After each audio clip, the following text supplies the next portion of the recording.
everybody. Welcome back to Psychedelics Today. Joe Moore, joined by Jason Slott, Associate Professor in Plant Pathology at Ohio State. How you doing today, Jason? I'm doing great, Joe. How are you? Wonderful.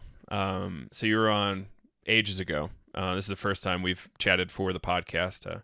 We had a great chat a few weeks ago, and I'm excited to dig in.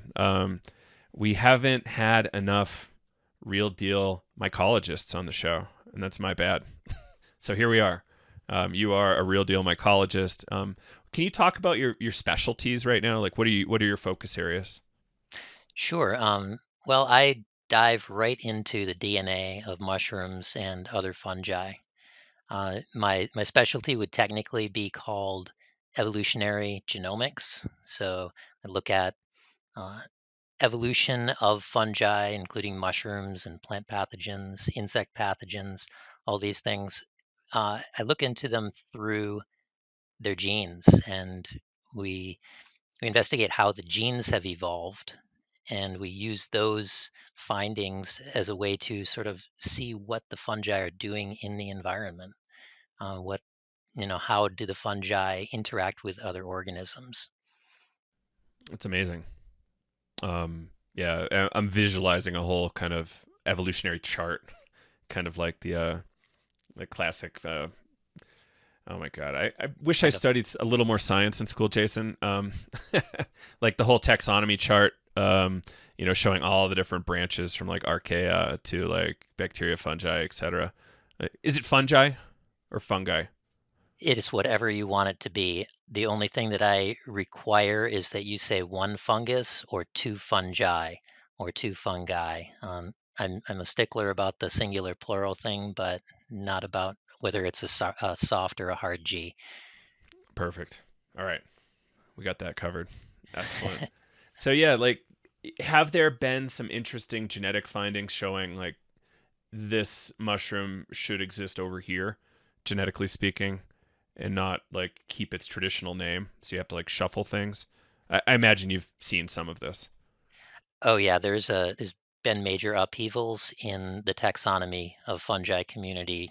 It's been going on for a couple of decades now, ever since DNA sequencing got in on the action. Um, there were a lot of results of evolutionary analyses that were determining that things that we thought were very similar were not.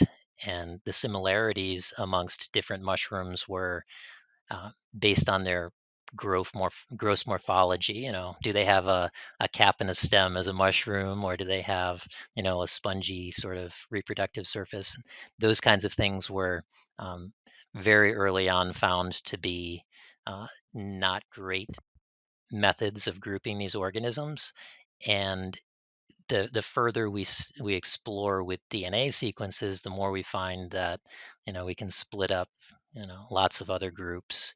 And when you split up the groups, then you end up changing names, and it can become really confusing because people will spend their entire career working on a fungus with a name, and then that name will get changed towards the end of their career, and maybe people don't really find their literature anymore with the new name. So that's caused some controversy. But at the same time, we really need to have a taxonomy of fungi that reflects how organisms are related, because the taxonomies are important for understanding, what these organisms are doing, how they came to be. Mm-hmm. Yeah, I imagine that's challenging and frustrating for some, but it's important to have. One of my favorite lines from my teacher Lenny Gibson is accuracy used to be important. Um, and we're getting back to it. I think, like, at least on the academic side. It's really helpful. I'm trying not to use common names of things too often. I'm trying to use the Latin binomial. Is that the right phrase? Yeah, the, Um, the Latin binomial. It's actually the common names are much more stable than the mm, the, the Latin names. Yikes. Although there are, differences from country to country what the common Mm-hmm. names are. Uh, Chicken of the woods has been chicken of the woods for a real long time, but its name has changed from Polyporus sulphureus to Latiporus sulphureus. I don't know if there were any intermediate names, but yeah, lots of renaming going on.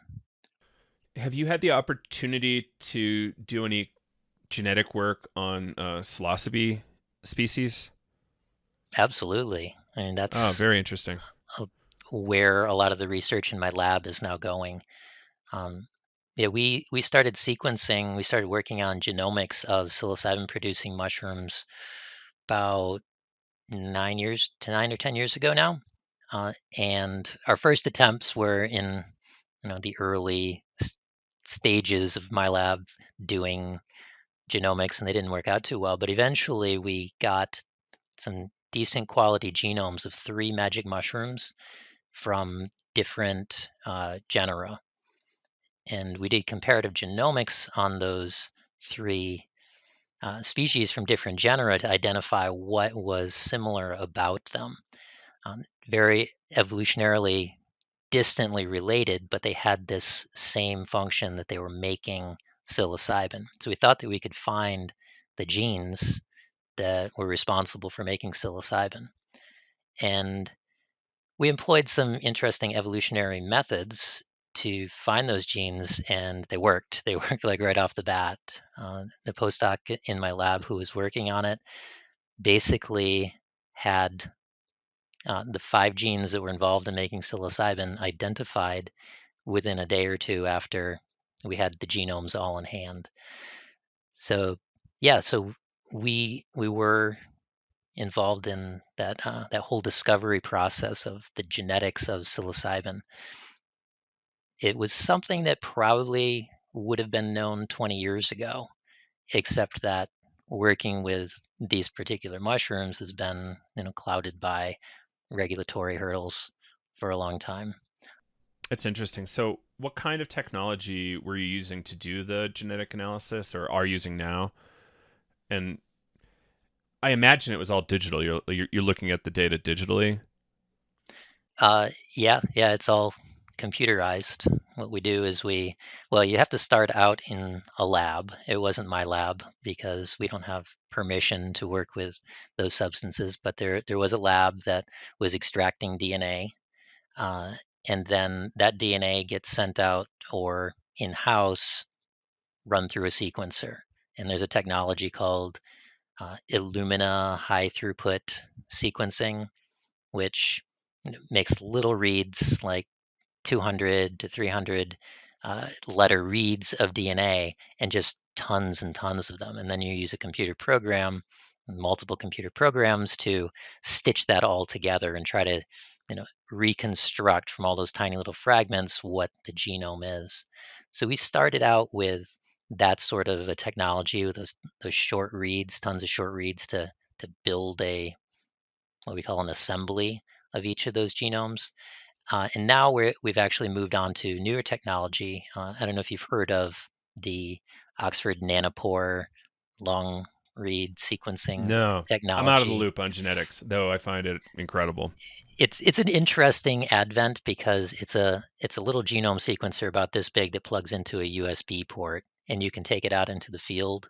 And so we could basically go out to Mexico at the center of diversity of psilocybe mushrooms, extract some DNA in the field and get the genome sequence of maybe a new species that nobody has ever found before.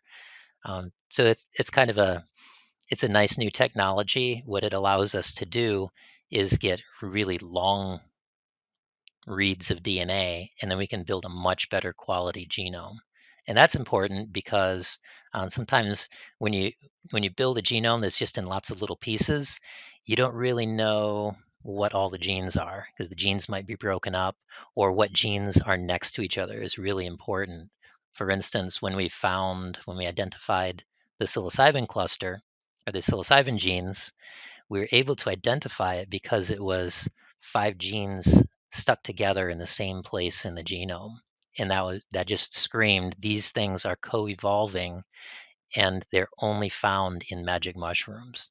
Whereas if they were each individually scattered across the genome, we probably wouldn't have found them as easily. There's maybe 1,600 genes that are variable and amongst all those lineages, but only that one cluster distinguishes magic mushrooms from their close relatives that aren't. So, so that becomes really helpful actually. And we've sequenced a handful of more genomes recently with different species from a couple of different genera, and we're starting to find that those clusters, we call them, of genes for making psilocybin are variable.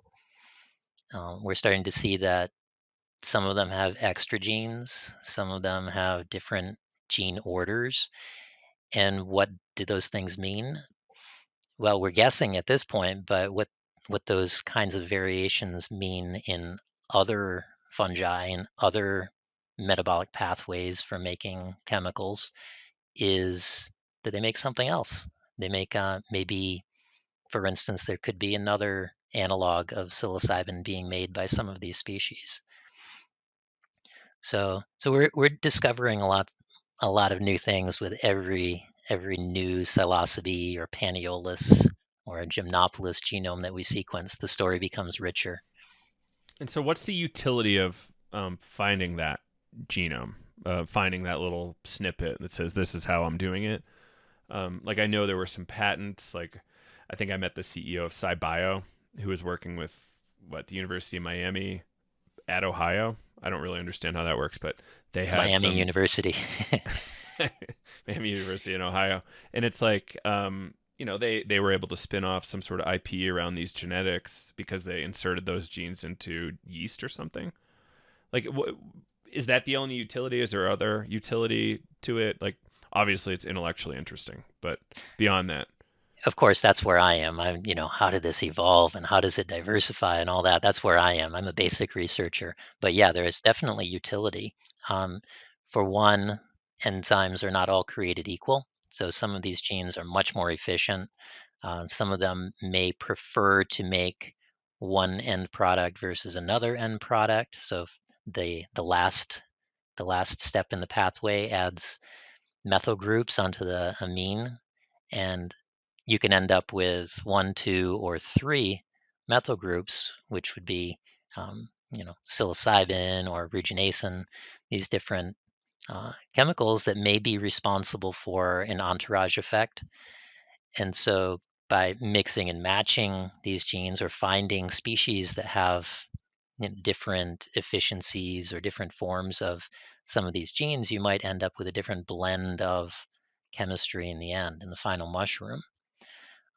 Those differently efficient enzymes could also be put into the yeast, for instance, that you were just talking about, to up the throughput. They could be involved in breeding to breed a better mushroom, for instance. it's interesting.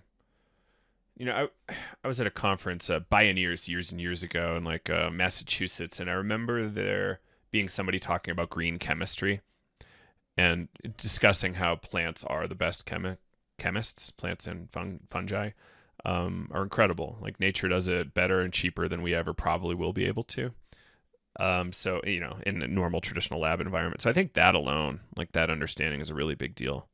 Um, but obviously the evolutionary history is super interesting because we can understand evolution better now that we can actually look under the hood, not just kind of speculating on evolutionary, what got trimmed, like what was the evolutionary fat that got trimmed here for the next few species downstream or cultivars even. Um, Man, I feel like I'm slacking on my language. Cultivar, it's a ridiculous term. Um, what's the more accurate term here? So, like, how the genes express in different environments. So, like, Amanita in the Northeast versus somewhere else, like, might look really different, right? Is that phenotype? Yeah, different people, different fields of science will use different terms. So if you were to take them and grow them, take them out of nature and grow them in the lab, you'd call them different strains or different isolates, which would definitely have different phenotypes or possibly have different phenotypes. And sometimes they call them genets or trying to think of some other names. Did I say strain? Yeah, I think I said strain. Um, yeah, Cool. Yeah, it's an interesting field. It's I used to grow. I wish I could still grow. I'll probably get back into like quote unquote medicinals gourmets pretty soon, and I the prices on mushrooms are obnoxious. So, uh, like cubensis is cheap. Everything else is expensive for some reason.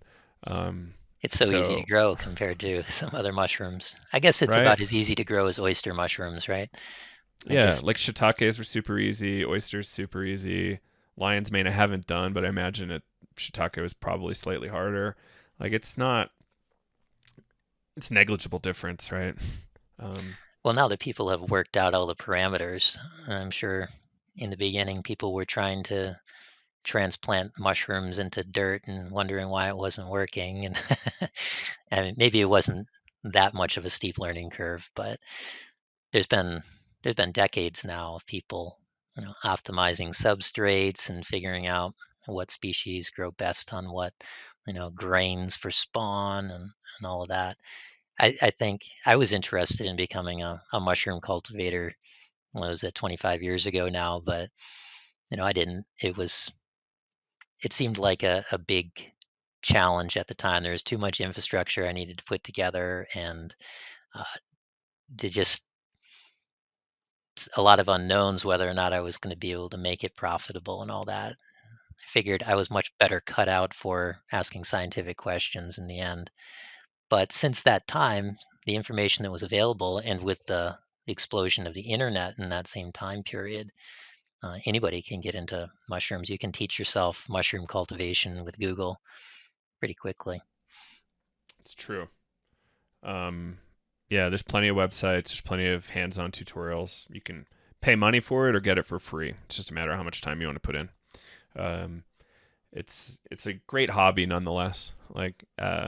I so I don't know if I've told you this, Jason. The only science course I took in my undergrad was astronomy. Uh-huh. Somehow got away with that. I I love science though, so it's kind of awkward. But doing hands-on mycology teaches you a ton about biology, microbiology, and why do my dishes get contaminated again? That kind of stuff, and what grows well on what substrate. You just learn a ton, and I think it's a hobby that more people should pick up. As soon as I'm able to, I want to teach like some of my younger family members, like they're kind of 6, 7 years old now, like maybe in a couple of years ago. Hey, let's do some science experiments and show them. And I think that's just a really neat way. Have you ever showed some younger people how to do any of this stuff, or like petri culturing or anything like that? Oh yeah, I mean that's sort of a. I teach an undergraduate graduate course in general mycology, and there's a lab that's associated with that. And pretty much every semester we grow an oyster mushroom cultivar or a lion's mane cultivar, something like that.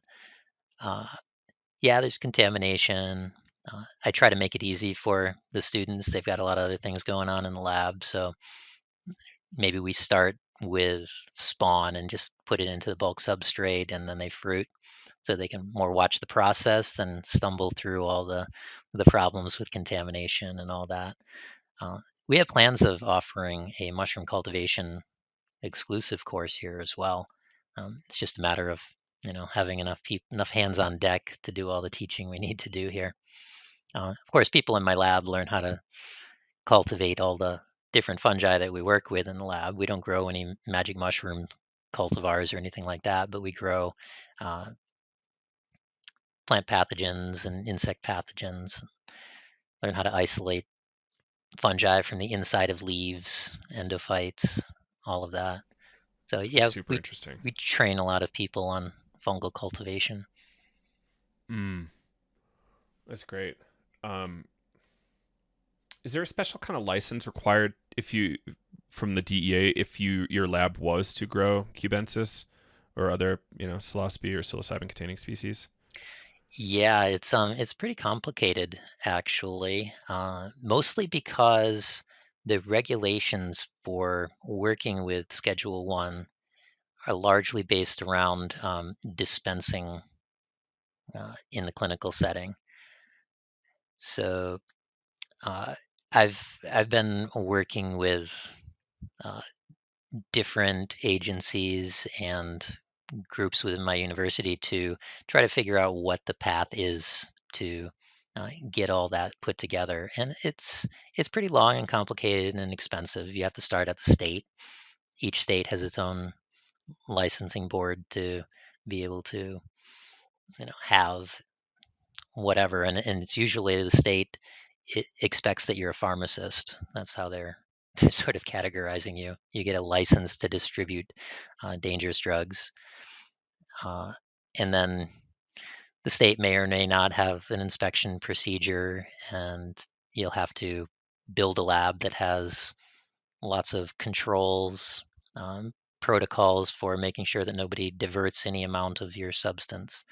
And then once you get all those protocols built, then you bring them to the DEA, and you say, okay, this is what I propose to do, and the DEA will say, well, we don't necessarily agree with this and this, so why don't you modify your protocols? And then they'll come down and they'll inspect and they'll see if you have all the security procedures in place. And it can it can get pretty expensive, alarm systems and very expensive cabinets that take many hours to drill through so that nobody walks off with one of your mushrooms by accident.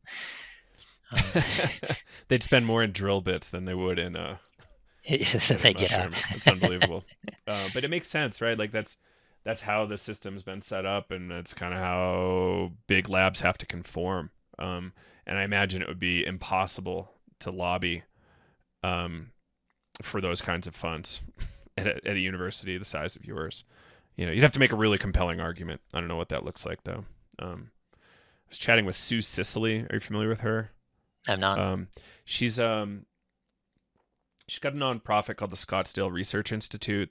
They've got like the top DEA license. They do a lot of cannabis research, and they're about to start doing psilocybin research. And I think with veteran population, so they get to grow their own, doing like whole fungi. Yeah, fungi, because it's a lot of them. Had to word check myself there. But yeah, it's an interesting thing. Um, she got a lot of political attention recently because even though she's been a valid nonprofit for years and years with the top level license, I think a major bank just like froze all their accounts recently, which Oh, is really? nuts. Yeah, yeah. Even though the DEA is like totally on board with what they're doing, they still kind of got some blowback. Um, so it's going to be interesting. I don't know where that's going to go, but I'm hopeful to see what happens because not too many groups are doing kind of research with mushrooms directly.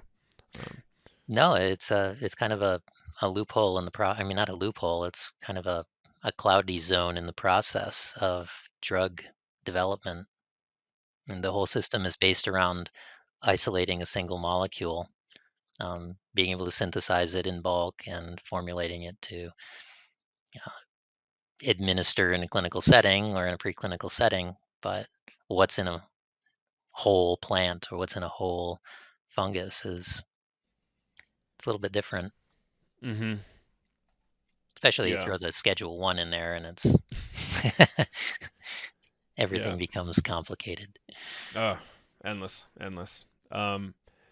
So, what's your opinion on the kind of like state of mycology? Maybe we'll just say in America. Is it like very few people looking on it? Like, are are there many active academics doing real research right now? I see very few, but you're in the know better than I am.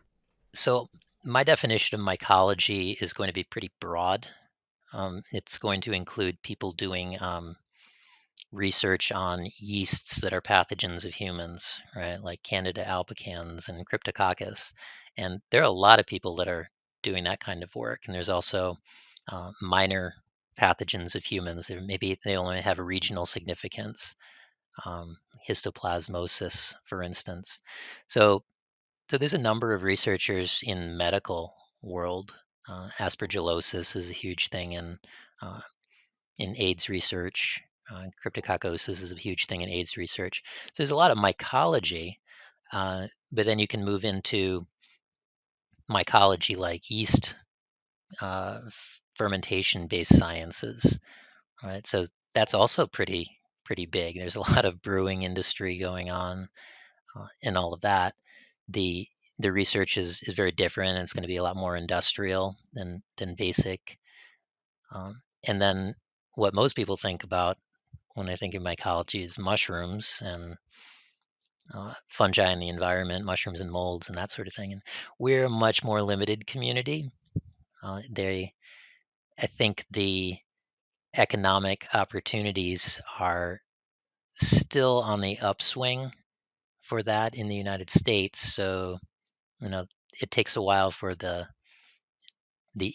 industrial applications, the societal benefits to become reflected in the funding, which then leads to how many scientists there are out there that are writing grants to get funded. So yeah, we're a more limited community, and but we include ecologists, people that are studying fungi as, like the key fabric that holds together forest ecosystems. Uh, Fungi that are important in climate change because fungi that live inside of plant leaves that give them resistance to pests and environmental stress might not be adapted when the climate shifts, and that could impact entire species of plants' ability to survive in a changed climate. So there is that kind of work going on with mycology. There's, I don't know, maybe a couple of hundred mycologists that are actually just studying mushrooms, classifying mushrooms and figuring out what they do in the environment.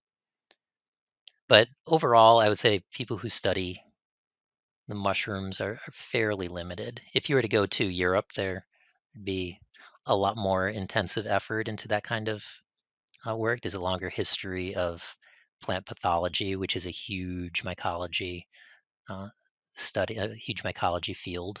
Most of the uh, cellular plant pathogens are fungi. I don't know if it's most, but it's like a plurality. And if you were to go to Asia, there's a huge amount of medicinal mushroom research that goes on.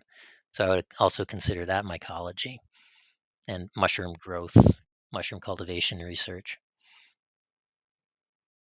But our meetings are not necessarily all that big. I go to a fungal genetics meeting, could be big, could be 1,000 people that meet every 2 years. I go to the Mycological Society of America meeting, and it could be, up to 500 in a given year. Mm-hmm. Yeah, that makes sense. And are those meetings where people are delivering papers like a traditional science conference? Yeah, yeah, they give talks and posters and interact. Great. Awesome. So yeah, that's really interesting, and that's a relatively small field. Like, is there much of a pipeline for new PhDs coming in to be researchers? There is. Uh, I wouldn't say that it's a huge pipeline. It's not like the pipeline to become doctors and lawyers, but uh, there's probably more opportunities in medical mycology. Um, my university actually has very few mycologists. We have like maybe 4 or 5 people that would consider themselves mycologists, and we may have a few graduate students each at any given time. So I wouldn't say that's a real pipeline, and maybe not all universities even have that many mycologists. A few of them have maybe more of a mycology center, but yeah, it's a small field, but I think that it's growing. I think we have a lot more interest coming in because the growth of gourmet and medicinal mushrooms is just ridiculous. It's a it's a huge industry in the making. Right. This like whole functional mushroom thing is fascinating. When I was just walking around a health food store the other day, I saw 5 different brands of mushroom infused coffee, which is incredible. Um, and I think that's only going to grow. We have some friends starting multiple functional mushroom companies. So I think there's a lot there, and I bet there's people actually doing like kind of traditional kind of pharma research looking at these functional mushrooms now. What kind of helpful molecules can we bring through a process or something? Hopefully that yields good results, but we'll see. Yeah, I think it's definitely that kind of research is happening post hoc. I think there's a lot of historical uses that go into mushrooms being used for or having a word of mouth function that people might want to acquire, and then post hoc they try to isolate compounds that might be responsible for those kinds of effects. And I don't think there has been a whole lot of clinical research in the United States on how much these effects are actually, provable. Right. Exactly. So I'll have to like isolate, do some real research, and see what happens. Yeah. So I guess what are some interesting things you've seen in kind of the intersection of psychedelics and mycology in recent years? Like, previously we chatted about cultivars and, pros kind of trying to incrementally improve their kind of genetics, but I don't totally understand that field too well. Somebody was telling me it was kind of a shotgun approach recently. I'm like, that's kind of weird, but sometimes it works really well and has great results.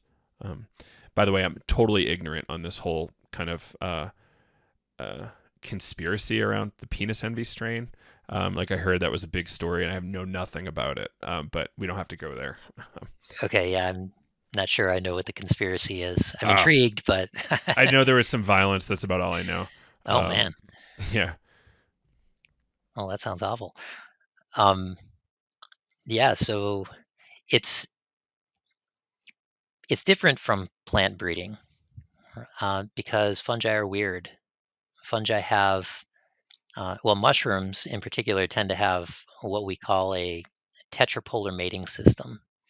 That means there's uh, two sites in the genome, two loci in the genome that have to be different between any two individuals that might mate in order for them to uh, form an adult, to come together to form an adult.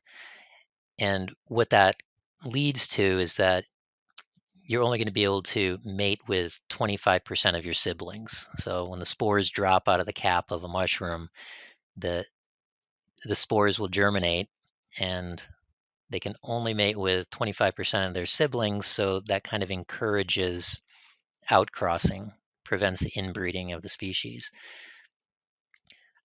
But it introduces some complications to breeding.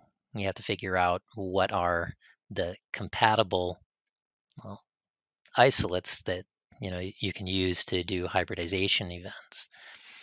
Uh, and they're so small, it's not like taking two flowers, a male and a female, from a plant and sticking them together, moving the pollen over.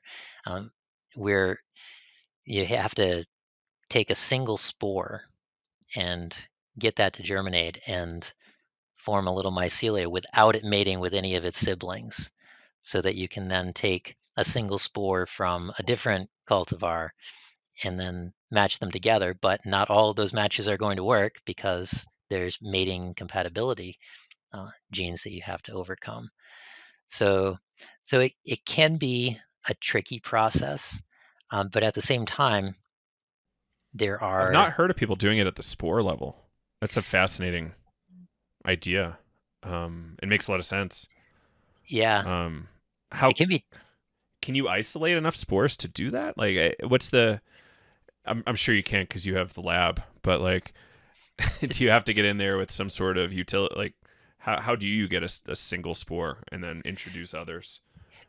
There's a number of ways to do it. So you can one thing a postdoc when I was a graduate student taught me was you take a little piece of the mushroom and you stick it on the cap of a petri dish with some Vaseline, and then every 10 or 15 minutes you rotate it, and it's just dropping spores, just dropping hundreds of spores a minute, and then it spreads them out and separates them across the agar in the petri dish, and then you can watch it over the next day or two under the microscope and just see if any of those spores germinate. And if they germinate, you get under there with a a needle and a tweezers or a scalpel, and you just pull them out and separate them before they have a chance to meet with their siblings. Or what some people do is they'll do water dilutions so That that makes sense. Yeah. 1 to 10 dilutions, you can be guaranteed that any one drop is only going to have one spore in it on average, and then they won't mix. But you can tend to introduce contamination that way. There's also weird things about fungi that make other things possible. You can do so. A mushroom is what we call it's in the dikaryotic state. So that means that every cell in the mushroom and every cell in the mycelium that gave rise to the mushroom has two separate nuclei, one from each of its parents, and they stay separate. Unlike in plants and animals, they come together um, and we become diploid. They keep their nuclei separate. So that leads to interesting possibilities with weird mating that can happen. So you could take a like a clone of a mushroom would be dikaryotic, two nuclei, and you could let them meet with a single spore isolate that only has one nucleus, and they will actually have a chance of mating in one of several different ways. The one of the nuclei from the dikaryon could fertilize the monokaryon, the single nuclear, um, or it could go in the reverse. There very strange things can happen, but you can then try to find results of those meeting of the cultures that look different, like some sort of phenotypic difference, and you can kind of guess that they might be um, hybrids. And then when you grow up, if you grow up the fungus and make a mushroom, you can sort of verify that it's got traits of one or the other. Or you can use genetics. You can do some simple DNA sequencing to see uh, if it was a true mating. But I think most people are probably doing something like that uh, and not following up to actually prove that a hybrid has happened. Some mutation can happen in the course of that work, and people will think they have a hybrid, but maybe not. You'd have to do the DNA work to find out for sure, Mm-hmm. or mating experiments, or there's different ways of finding out. Yeah. That's super interesting. Um,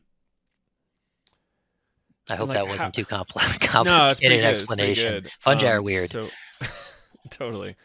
Um, so the same way we think about parents in humans being contributors to the children's genetic makeup, is it? Can we think similarly about mushrooms that way? I assume We yes, can, but all we right. can, but it's weird. What So are what's like the weirdest or like one of the more mind blowing aspects? of the mating, probably parasexuality. So what can happen is uh, different two nuclei in a mycelium, and in a mushroom, those are one of each nucleus in a cell. But in some fungi, you can have two different, or maybe even more than two different, possibly types of nuclei flowing freely throughout the mycelium. And those different nuclei might not be sexually compatible, but they're two different kinds of individuals in the same mycelium, and they'll meet up. The nuclei will fuse, and they'll actually go through recombination. That's kind of like what would happen during sexual recombination, but it's not, and you don't see anything special. It doesn't give any clues that it's going on necessarily. Maybe it would if you had, a really powerful microscope. You could see the nuclei fusing, but what it will lead to sometimes is some nuclei getting formed and giving rise to new mycelium that have a different number of chromosomes, have different combinations of genes. Uh, can It's happen. incredible. Yeah, it's just like they call it like a cryptic sex. Uh, Mm-hmm. that's one weird thing. That's fascinating, and is there a clear number of how many? What is this? There's like a lot of different varieties of spores, like different sexes in spores, right? Like so, like is it more than five sexes, and you have to have like two different ones at least to get it to match up, or how does that fly? Yeah, so I told you that there was in mushrooms, generally there's two loci, and each one has to be different. But at each of those loci, at one of them, there's probably just one alternative that have to match. But at the other one, there can be tens or hundreds of alleles, and in some species, that can lead to having 20,000 sexes, which is which is kind of crazy to think about. Whoa. And so then they can mate with, a large a large diversity of other members of the species. They tend to more likely to outcross in that case. That's fascinating. There's so many. 20,000. Um, And it's based on differences in pheromones. So basically, they're sniffing each other in a way. Oh, you smell do the different than spores me. off gas pheromones? Like, do they have like pheromones on the outside of the spores? Well, it would be the young sporling mycelium that would release the pheromones. Okay, so like the pheromones would be like just as they release from the mushroom, they might like get exposed to the pheromones and have them on the outside. Uh, well, I would say that it's happening after the spores germinate. They're in the soil or in the substrate or whatever, and then they meet up with another spore, and they'll temporarily fuse, and then one will be secreting a pheromone, and the other one will have a pheromone receptor, and then that will trigger whether or not they form a sexual mycelium. Mm, incredible. Um, Now back to the psychedelic thing. So I'm kind of curious. Like, say somebody's growing mushrooms legally in Jamaica or getting ready to grow mushrooms in Oregon once it becomes legal in January. Like, are there any are there any people or resources or techniques that people might look at for kind of like nice clean cultivation or like creating new interesting cultivars that you might want to throw out there? Like we I did talk about that one podcast, but you can drop that name if you'd like. Yeah, sorry, I don't have like specific programs to recommend. I think most people start out reading one of the Paul Stamets books. Actually, um, Totally. Yeah. most Like, of the information I've actually talked to people who are trying to get into regular mushroom cultivation, just gourmet and medicinal mushroom cultivation, and they're shocked by the diversity of information, of conflicting information, the scatteredness of the information. It's not yeah. it's not very centralized. Uh, there are some university classes, and there's I've heard about workshops and courses, but I haven't been to any of them to really recommend the content that they have as being uh, exceptionally well structured or correct. So I'll just stay out of that out of that territory. All right. And then we can come back to like this idea of, say you're culturing um, some sort of specimen out on a petri dish. And like what I've heard colloquially is some people will like to get different, I guess, gene expression or different genes. They look for clusters of mycelia that look particularly strong and then isolate that and culture that out a few times before they try to grow again. Um, I don't really understand how that flies, other than there's obviously a lot of interesting genetic stuff happening over a series of cultures like that. But like, what's is there any kind of general critique or commentary you would have on that as being like helpful or misguided? I think a lot of that comes just from experience, and we don't really know why it's happening that way. I think people have identified maybe some epigenetic mechanisms where the mycelium are becoming adapted. There could be some, variability in the genetics too, uh, in the young colony, and then when they start to emerge from that young colony and they get epigenetic modifications because of what they're eating is influencing what genes are getting ramped up, then they'll become more vigorous and they'll start to take a more aggressive growth pattern. And I think people through experience have found that these, ropey sort of mycelia are the ones that are more likely to give a lot of mushrooms in the end, or be, really aggressive growers on the bulk substrate and give more mushrooms in the end. Mm, that makes But sense. but yeah, really exactly why that's going on, I think that's up to people like me to, start looking at the genes, different gene expression patterns and all of that. I think as more people come into above ground um, mushroom cultivation spaces with psychedelic mushrooms, I think there's going to be reason to have more university funding and more people doing the basic science to help us understand what the hell's going on. Because if people are doing this and have been for decades, probably the why is still out there, and we have no clue other than seems to work. I find that really weird. Um, Yeah, absolutely. Most of the research that's gone on, most of the mushrooms that are grown are the white button mushrooms, Agaricus bisporus, and it's been grown in Pennsylvania for I don't know how many centuries. It's been a major industry in Pennsylvania, but that is one specific kind of mushroom, right? And mushrooms are also very different. We have the wood decaying mushrooms, and they have, their special features. And then we have the dung decaying mushrooms, and we have the composters and the grass mushrooms, and they've all got different features, and they all have different requirements. And basically, all the research up to this point on cultivation has gone into just a very narrow set of species. So there's going to be a ton to learn. All the what we know about psilocybe has been underground. So there's lots of great wisdom.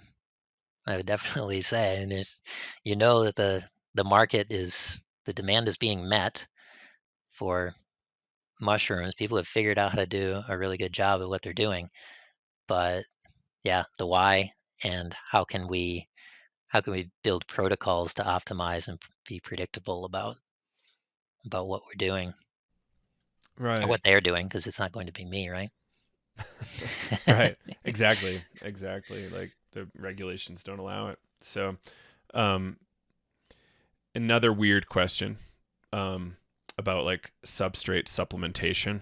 So I heard some things really, and this is very non-standard. Typically we're talking about like grains or dung or some sort of like supplemented grain or whatever it is, and sometimes those perform really well with certain strains of mushrooms. I heard somebody recently was supplementing their soils with DMT, dimethyltryptamine, and somehow getting some sort of extra potency in their cubensis mushrooms, and I found that really interesting. Like, does that make sense to you? Like, why that might impact it, or does that sound just kind of like far out and maybe not rational? No, it's completely plausible. It's been shown in I think there's a Gartz paper from quite a while back now where it was a tryptamine feeding experiment. I don't remember off the top of my head, but feeding the precursors of psilocybin does impact the uh, the end products in the end. I think I have heard that there's some nuance to what you get out in the end, and I think that could be very interesting.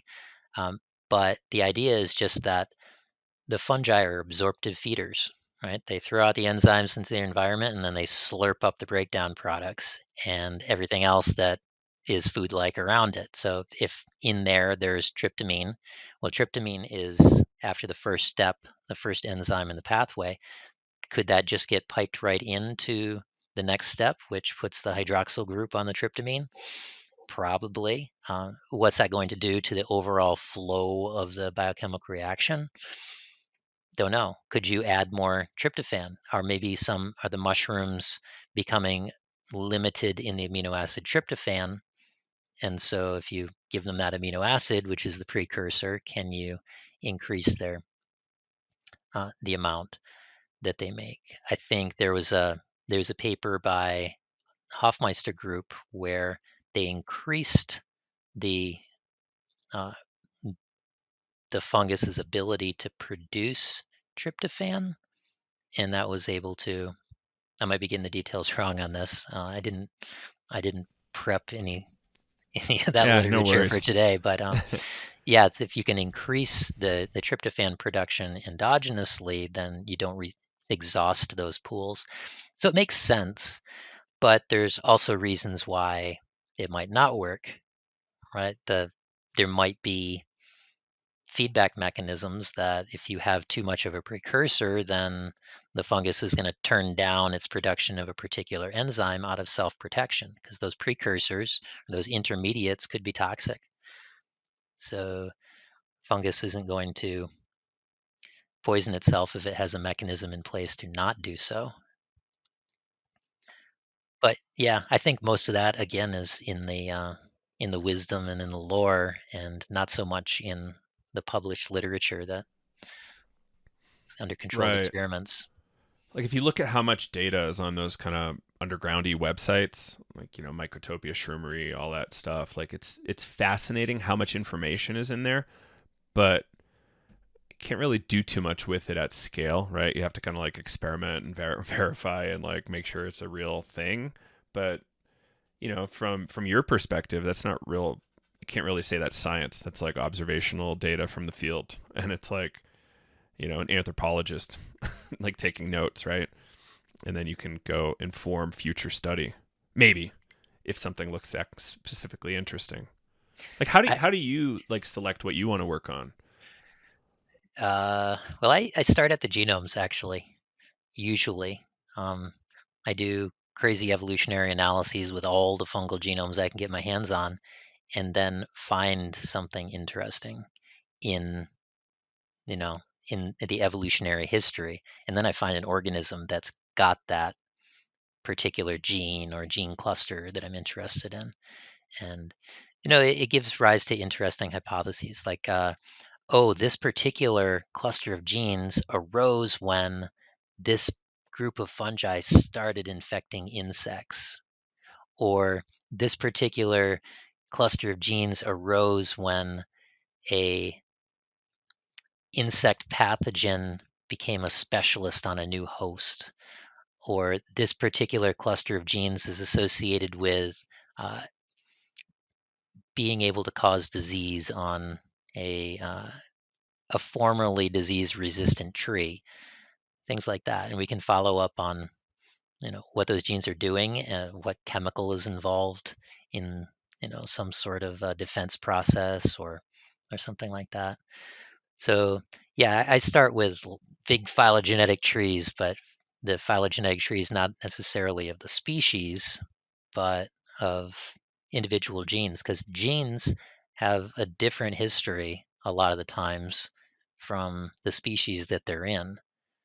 So for instance, uh, we approached the psilocybin story from the perspective of this is an ability of fungi that's sort of scattered across the tree of fungi, and that kind of fits a pattern of uh, things that we had seen before of horizontal gene transfer. I was going to Of ask you about horizontal gene transfer. Well, can we get into it right now then? Let's please. Like where I was going was like interspecies gene transfer. But like, go where you want to go with it, and I'm kind of curious. Like, can that little snippet of psilocybin theoretically be transferred to another species in a natural setting? Well, yeah. So we guessed that that was what was happening, and the idea that it was happening was the basis of our analysis for discovering the gene cluster. We found that gene cluster. We found it in 3 different species, and then we figured out through more evolutionary analyses that the the gene cluster in Paniolus, which is the one that we looked at, was a dung mushroom, a dung decay mushroom, and was acquired. That gene cluster in that species was acquired from psilocybe, and the closest relative that of the donor of that cluster was Psilocybe cubensis. So it was horizontal transfer that looks like it occurred between dung decay mushrooms. So we saw horizontal gene transfer is cool, right? I mean, Wow. I think that was the first gene cluster horizontal transfer that had been uh, reported in mushrooms. Since there have been more, but this was kind of surprising. And you would think if this was something that's just happening all the time, it's no big deal. We would have seen it before. So when you see something like that, when you see this rare evolutionary event like that, you think, wow, there must have been something significant. There must have been something adaptive to that Paniolus to acquire that gene cluster.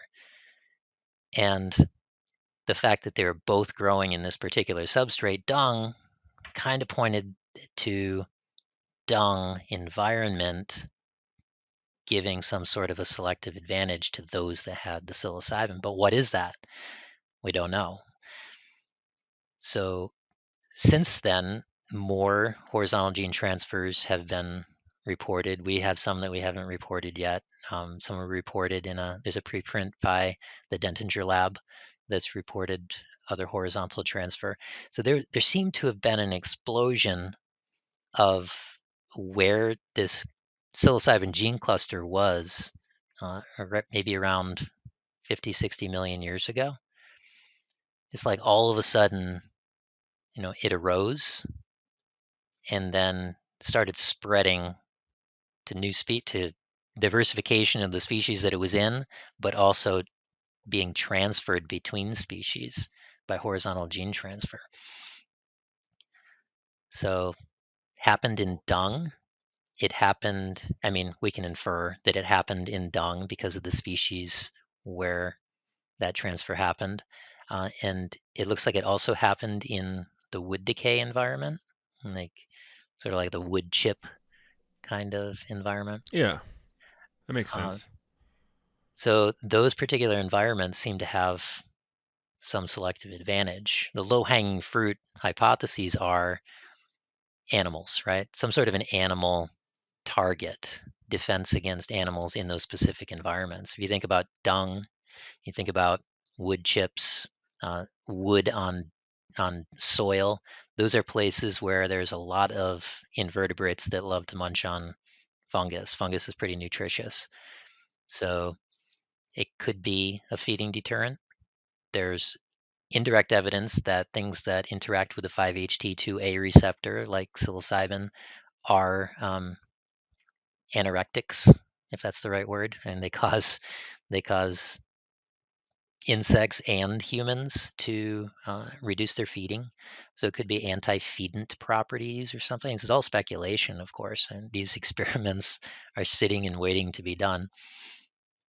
Um, People have dosed grasshoppers and praying mantises and I think snails or something like that 50 years ago with psilocybin, but there haven't been the sort of ecologically significant studies that really need to be done. Like, can you reduce the feeding rate overall and the reproductive rate overall of your predator, like the thing that's eating the fungus, which would actually give you a fitness advantage to send off more spores if you are making psilocybin. That's how evolution works, right? So, I mean, that's sort of what we speculate. Those are the kind of hypotheses that we're testing now. I mean, we will test once we get the permission. Um, Now, can we? Are there examples of horizontal gene transfer between like kingdoms? Like, fungi genes going to bacteria or animals? Yeah, there's a number of mostly single gene. These are things that I see because I look at a lot of fungal genomes, but and I read a lot of papers on fungal genomes. A lot of bacteria, single genes get acquired by fungi. Not so many like whole But it's not really clusters, in sequence, right? It's kind of like one. one gene at a time kind of thing. Um, you see more of that whole gene cluster transfer within kingdoms.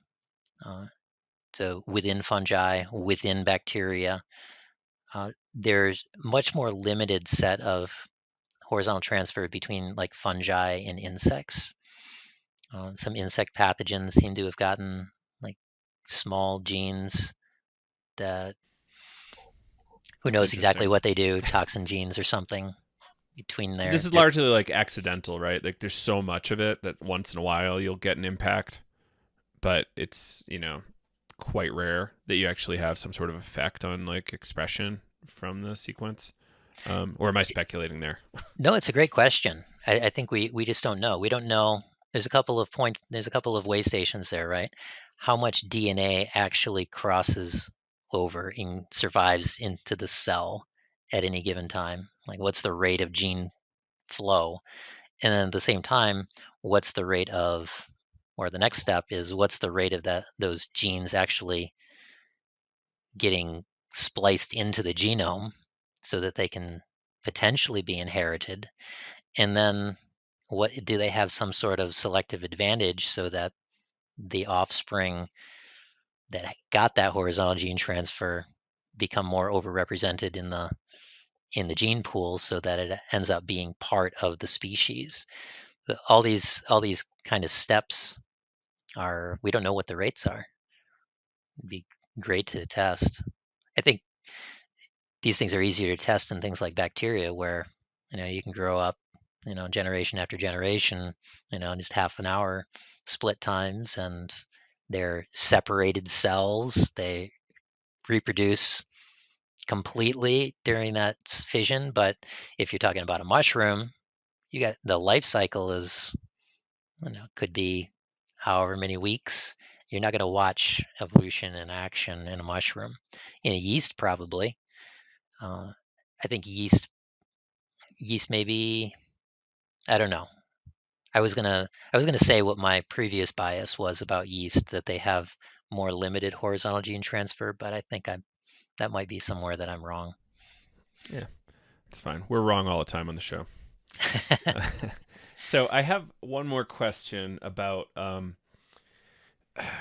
forget what this is even called. The P scale. It's like the Stamets scale or something Oh, where you're it's a super funny name for a few reasons, but you've got your mushroom from nature, you've harvested it, you pulled out a little sample, and you're kind of doing petri dish it, liquid culture, whatever, so you get some fruiting mushrooms eventually, do another sample, petri dish it out, and like is there some sort of degradation, or what was intended by discussing that scale, or is there any validity to that scale?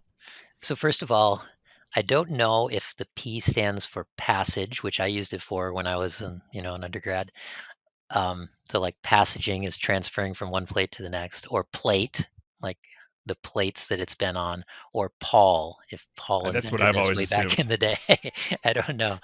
But I think the idea is that the more cell divisions of the mushroom, they get old just like we do. Their chromosomes deteriorate, they accumulate mutations, and maybe there's epigenetic modifications. Eventually, there's a limit to the number of cell divisions before sexual organisms really need to go through a recombination event. They really need to go through sexual reproduction to rejuvenate their genomes. I think Okay, in so this is more about just like a culture, no spores in the mix. No, this doesn't have to do with spore. This is pure culture thing. There's something called a Hayflick limit. I think it's named after a scientist named Hayflick. This is, I don't know if it was 40 cell divisions or something for animal cells that are in culture, that you just can't get them to divide more than that. Fungi, I think every species has got a different limit, but you just want to keep you want to keep to that original plate as close as possible. The further and further you go out, they'll start to lose certain abilities. They won't be able to utilize this resource, or they'll stop efficiently making a vitamin or something like that. They'll go through degeneration and senescence. Yeah, I remember hearing something about a friend that used to grow in his undergrad, and after a number of generations, they started all getting really sick. Um, these MIT types, so they're probably growing fairly well, but the genetic degradation or like I don't know age of the cells, like that's probably it. It's interesting. But like if it went to spore and they started over again, that would be a different game. So you'd see different results if you did that a number of times. I'm sorry, say that again. If So if you were growing the mushroom, collecting the spores, and getting that spore from a single mushroom to culture out on some substrate of some kind, like we're going to see a different kind of result. It's not going to be as inbred or like degraded over 7 to 40 generations, whatever that is for fungi. Yeah, you reset the clock at the next single spore mating. Mm-hmm. Cool. That's interesting. All right. Well, we're a little over an hour here, Jason, but I'm kind of curious if there's anything you'd like to, call to action for the audience of any kind. Um, Obviously, study more mycology, but anything else? Yeah, I will always plug Mycology. We're growing our mycology education program here at Ohio State. We're also growing our psychedelics studies programs here at Ohio State. We have a new center for psychedelic studies, the Center for Psychedelic Drug Research and Education here, that is interdisciplinary between multiple departments. And hopefully that will be growing and offering opportunities for young investigators in the field. Um, and yeah, I'm involved in the Entheome Foundation, which is newly incorporated in January, nonprofit for the conservation sequencing of psychedelic organisms. We're starting with uh, all the psilocybin producing organisms. Beautiful. It's crowd-funded, It's well and over 200 species, right? it's at least 200 species. Alan Rockefeller is out there finding new species on a regular basis, things that have been Alan's quite previously lumped. productive. He is. Right now, we're sort of decentralized, um, doing keeping the germplasm as close to its center of origin as possible. We're hoping to comply with the Nagoya Protocol for reciprocity, the communities that and the ecosystems that have stewarded these organisms. So, yeah, we're hoping to also generate that data in a way that uh, makes it open and not able to be owned individual species and organisms in the in the mission of the Entheome shouldn't really be owned. They're the legacy of the biosphere, their legacy of the environments that maintain them and the people that have used them for thousands of years. Not Brilliant. necessarily you know an IP product. They're organisms. They're with their own existences. We tend to think of maybe a mushroom as a tool for therapy, or we think of a mushroom as a product or something like that. But these are organisms with their own rights to exist, um, and thrive as they would. This is something we come to often on the show. It's like what is the value of an individual tree in a forest? What's the value of a forest? What's the value of any of these things? And when we want to think of it, they're valuable outside of what our kind of normal framing of value is. Um, yeah, like very valuable to have all this like massive diversity of fungi around. It's incredible that we have it right in the first place, doing such an amazing job on forests and elsewhere. Incredible. Doing such amazing things. And there's so many psychoactive organisms to be discovered. There's um, lots of undescribed diversity of ergotamine, ergot alkaloid producing fungi, hiding away in different grass species and plant species as they're endophytes around the world. There's a lot of ecological relationships with potentially human medicinal outcomes waiting to be discovered out there. Brilliant. Brilliant. There's so much left, everybody. Like, we know so little about the species we know about, and we know even less about all those ones yet to be discovered. It's incredible. So, Jason, really appreciate you coming on, sharing all your knowledge on mushrooms and genetics with us, and I hope we can do more. We didn't even get to talk about Eleusis, so Oh, yeah. maybe next time. Next time. Yeah. Yeah, well, it's great talking to you, Joe. Thanks for having me on.